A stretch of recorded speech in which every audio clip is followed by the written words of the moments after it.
Hi friends, welcome to my channel. நம்ம சேனலில் நம்ம இன்னைக்கு என்ன பார்க்க போகிறோம்னு பார்த்தீங்கன்னா, கில்லு போண்டா இல்லைன்னா மினி போண்டான்னு சொல்லுவாங்க. அப்படி இல்லைன்னா முருங்கைக்கீரை போண்டான்னு கூட சொல்லலாங்க.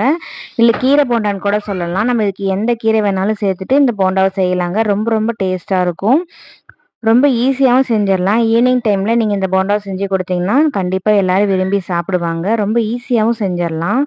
ரொம்ப குயிக்காக செய்யக்கூடிய மினி போண்டா இல்லைன்னா கீரை போண்டா அப்படின்ட்டு என்ன பேர் வேணாலும் வைக்கக்கூடிய இந்த போண்டாவை எப்படி செய்கிறதுன்னு நம்ம இந்த வீடியோவில் பார்க்கலாங்க. வீடியோக்குள்ளே போகிறதுக்கு முன்னாடி நம்ம சேனலில் வரைக்கும் சப்ஸ்கிரைப் பண்ணாதீங்க, சப்ஸ்கிரைப் பண்ணிக்கோங்க. புதுசாக இப்போ தான் நம்ம சேனலில் பார்க்குறீங்க அப்படின்னா மறக்காமல் நம்ம சேனலை சப்ஸ்கிரைப் பண்ணிவிட்டு லைக் பண்ணிக்கோங்க ஃப்ரெண்ட்ஸ். அப்படியே இந்த வீடியோ உங்களுக்கு பிடிச்சிருந்ததுன்னா உங்கள் ஃப்ரெண்ட்ஸ் அண்ட் ஃபேமிலிக்கும் ஷேர் பண்ணி விடுங்க. இப்போ வாங்க வீடியோக்குள்ளே போய் இந்த போண்டாவை எப்படி செய்யுதுன்னு நம்ம பார்க்கலாம். மினி போண்டா செய்கிறதுக்கு தேவையான பொருள் என்னன்னு பார்த்தீங்கன்னா, கடலை மாவு 1/4 கிலோ எடுத்துக்கலாம். ஒரு கைவிட்டு பிசைகிற மாதிரி இந்த மாதிரி அகலமான பாத்திரமாக எடுத்துட்டோம்னா மாவு பிசைறதுக்கு நமக்கு ஈஸியாக இருக்கும். இப்போ அது கூடவே 2 பெரிய வெங்காயத்தை பொடுசாக கட் பண்ணி அந்த மாவோட சேர்த்துக்கலாம். காரத்துக்கு பச்சை மிளகாய் ஒரு 3 பச்சை மிளகாயை பொடுசாக கட் பண்ணி அது கூட சேர்த்துக்கலாம். நான் இப்போ இந்த போண்டாவுக்கு முருங்கைக்கீரை தான் எடுத்திருக்கேன். இல்லை முருங்கைக்கீரை தான் செய்யணும் அப்படின்ல வேறு எந்த கீரை வேணாலும் பொடுசாக கட் பண்ணி இது கூட சேர்த்துக்கலாம். அப்படி கீரை சேர்த்தா பிடிக்கல அப்படின்னு நீங்கள் சொன்னீங்கன்னா நீங்கள் கருவேப்பிலை மல்லித்தழை கூட நீங்கள் சேர்த்துக்கலாம். அதுவும் நல்லா தான் இருக்கும்.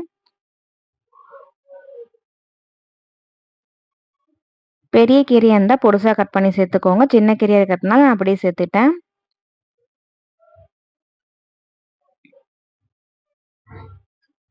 தேவையான அளவுக்கு உப்பு சேர்த்துக்கலாம். 1 ஸ்பூன் அளவுக்கு மிளகாத்தூள் சேர்த்துக்கலாம். இந்த அளவுக்கு சோடா உப்பு சேர்த்துக்கலாம். கொஞ்சம் கொஞ்சமாக தண்ணி விட்டு போண்டா பதத்துக்கு மாவை பிசைஞ்சு எடுத்துக்கலாம். தோசை மாவு பதத்துக்கு பிசைஞ்சிடாதீங்க. நம்ம போண்டா போடுறதுக்கு ரொம்ப சிரமமாக இருக்கும். ரொம்ப தண்ணி மாதிரி போயிடும். இட்லி மாவு பதத்துக்கு கையில் அள்ளி நம்ம கிள்ளி விடுற மாதிரி இருக்கணும். அதனால் கொஞ்சம் கொஞ்சமாக தண்ணி சேர்த்து இந்த மாதிரி போண்டா பிசைஞ்சுக்கோங்க.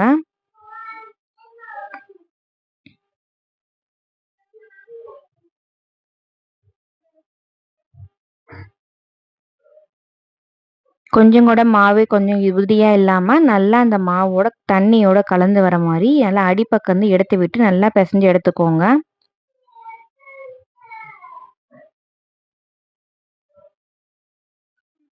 உப்புலாம் கரெக்டாக இருக்கான்னு பார்த்து செக் பண்ணிக்கோங்க. அப்போ தான் நமக்கு ஈஸியாக இருக்கும். உப்பு கம்மியாக இருந்தால் சாப்பிட்றதுக்கு கொஞ்சம் நமக்கு சிரமமாக இருக்கும். இந்த போண்டாவோட நம்ம கார சட்னி வச்சு சாப்பிட்றப்போ ரொம்பவும் நல்லா இருக்குங்க.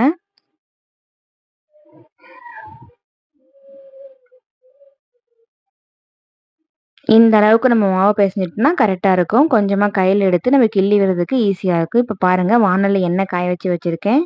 இப்படி கொஞ்சம் கொஞ்சமாக கிள்ளி வைக்கிறதுக்கு ஈஸியாக இருக்கும்.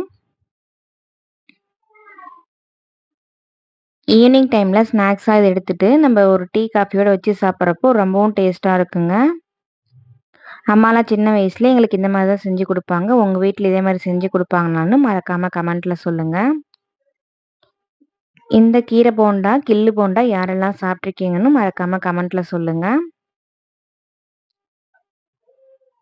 வானல்ல எந்த அளவுக்கு பிடிக்குமோ அந்த அளவுக்கு நம்ம போண்டா போட்டுட்டு விட்டுறலாங்க. அப்படி ஹை ஃப்ளேம்லேயே வச்சுக்கலாம். இது மீடியம் ஃப்ளேமில் வைக்கணுன்ட்டு இல்லை. நல்லா வெந்ததுக்கப்புறமா நம்ம திருப்பி திருப்பி விட்டோம்னா உள்பக்கமும் நல்லா நமக்கு வெந்துடும்.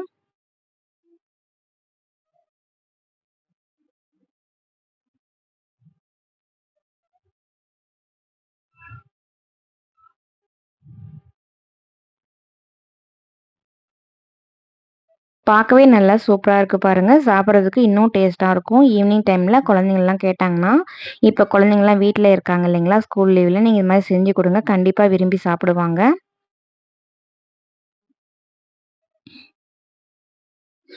இந்த போண்டா மேல் பக்கம்லாம் நல்லா சீக்கிரம் வெந்துருங்க. உள்பக்கம் வேகறதா கொஞ்சம் டைம் எடுக்கும். கொஞ்சம் விட்டு நீங்க வெயிட்லெஸ்ஸா இருக்கிறப்ப பார்த்து எடுத்துக்கோங்க.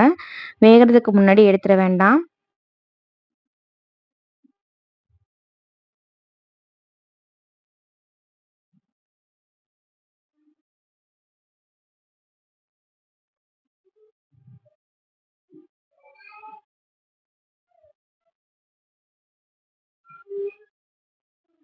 இப்ப பாருங்க நல்லாவே வெந்துருச்சு. நம்ம எடுக்கிறதுக்கு ரொம்ப ஈஸியாவும் இருக்கும். அவ்வளோதாங்க. இந்த போண்டா நல்லா வெந்துருச்சு. நம்ம எடுத்துக்கலாம். இப்ப பாருங்க இது எல்லாத்தையும் நம்ம எடுத்துக்கலாம்.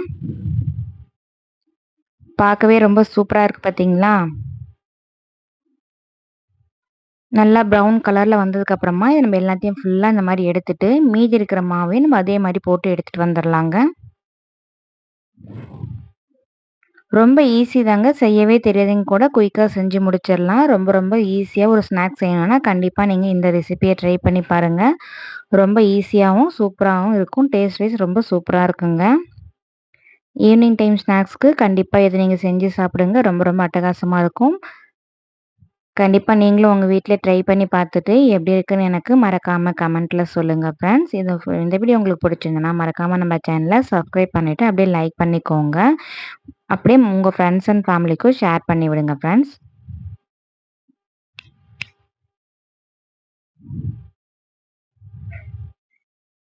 Thank you.